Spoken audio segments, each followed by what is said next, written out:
first big girl job was interning at a small town newspaper about 45 minutes away. Now, like any good college student studying journalism, cigarettes and Diet Mountain Dew fueled that 4 a.m. drive. At 5 a.m., we got right to work on typesetting the paper. That summer, my job was to pull articles from the Associated Press and piece them together like a puzzle, leaving a specific amount of space for my headlines to be added. I sized and manipulated the words so they covered that block of white space perfectly. As we finished that morning's paper and sent it to print, I would often be the gopher to go down to the dark, dank depths of that ancient building and grab the first run off the press. Then each person on the floor of the newsroom would once over the piece and initial the final okay for the press to run that day's news. Off it would go to every customer's front porch, hundreds, thousands of copies. The good old days before news was consumed via app. You could physically hold the world's problems in your hand. Before my shift ended that day, I could see the other side of the newsroom, the side I really wanted to be on. The cool kids, the journalists, start to trill. Then I heard my nemesis, my mentor, my stern and smart, tough love boss lady start apologizing to an unhappy customer over the phone. Some lazy paperboy must have overslept. Wait, the chief beelined for my desk. It's not the paperboy. Me? My only personal goal for that internship was to get experience on my resume and to avoid eye contact or any contact with my behemoth of a boss. She waved the red line headline in front of my face like a bullfighter. Mississippi's literacy program shows improvement. Wait, what? What is the problem? Mississippi's literacy program shows improvement. M-I-S-S-I-P-P-I.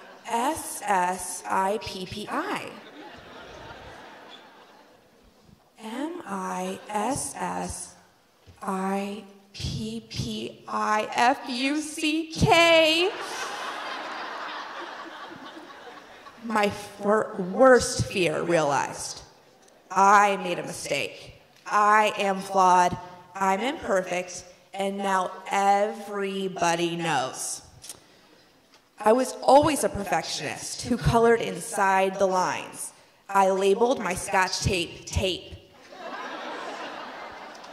And my swing line, stapler. In case I forgot what they were. No. Unfortunately, what was quirky and cute as a prepubescent would become the seedlings of OCD, among other things. This need for order and schedule and routine made me scared to death to be a mom. My husband had to encourage and coax and cheer me on to have kids. I'll help you with anything and everything. I want to have a baby. Thoughts? He wrote this on the back of a plane ticket when returning home for vacation. 3 months later, I unceremoniously told my husband I was pregnant in the parking lot of a Chinese restaurant. He was ecstatic. I was literally and figuratively sick to my stomach. For the next 9 months, I would feed my baby a mixture of nervous energy and ice cream, pizza, and fear. Now, most moms can't wait to hold their bundle of joy. I, however, would have held on for a few more months or years even. Alas, he was born right on time. And for the first time in a long time, maybe ever, I was not thinking of myself. I was out of my hamster wheel brain and focused on this beautiful boy. My problems were solved. I fulfilled my maternity leave, went back to my marketing job for 4 of the longest weeks of my life, and then decided to leave the 8-to-5 office life for full-time mommyhood. Instantly, my anxieties twisted and morphed and regressed to that little girl who labeled her office supplies. Now, I didn't have to tap the doorknob 10 times before I could open it, and I could still shake a stranger's hand without fearing germs. It was more insidious than that, more practical.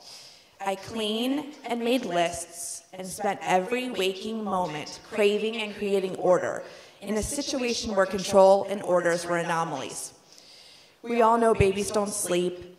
They get sick, they throw up, they poop and pee on everything. And as my anxiety cooled, my obsessive compulsive disorder heated up.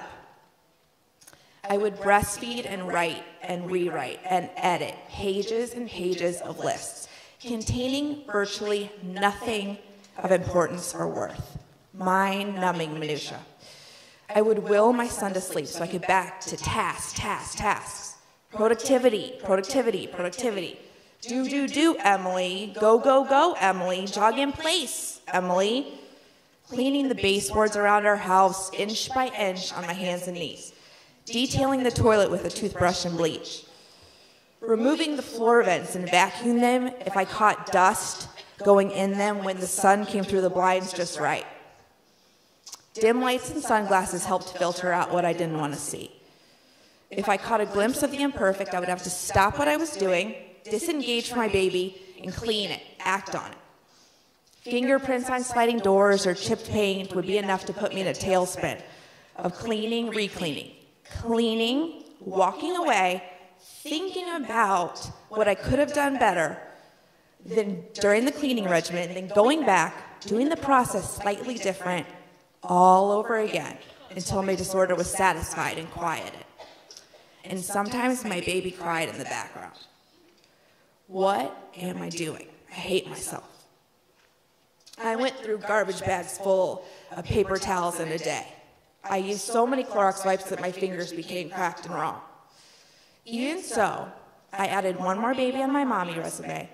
My patience thin, my wheels spun, my blood pressure high, but my surroundings were surgically immaculate. My home became both a prison and a sanctuary for me to hide. I don't want to keep feeding this monster. Clean the invisible. I want to get better.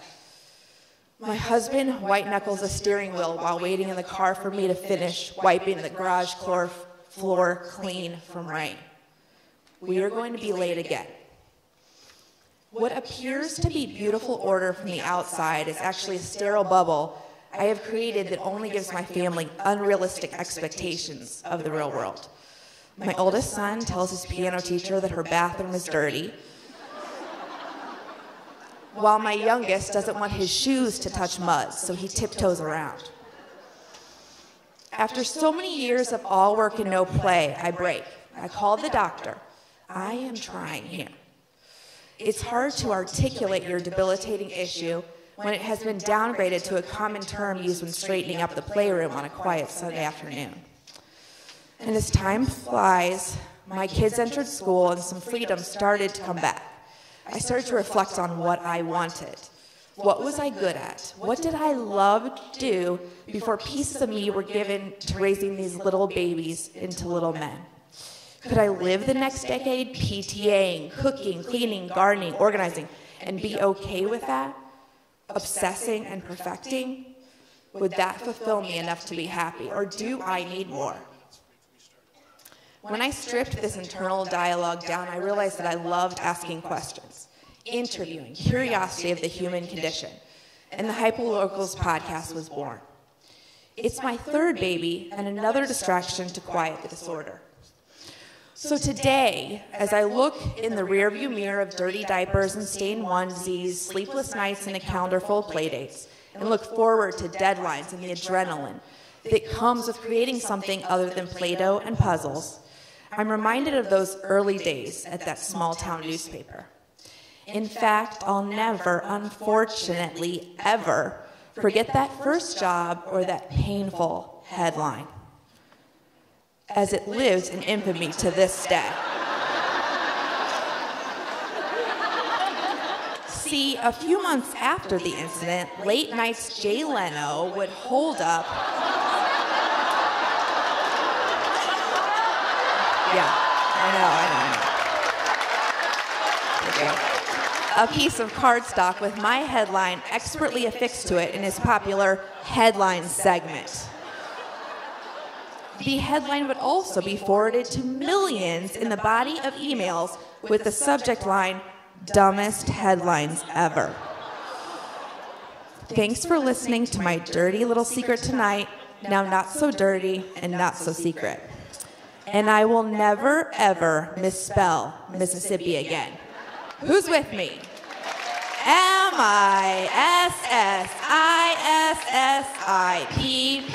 Mississippi.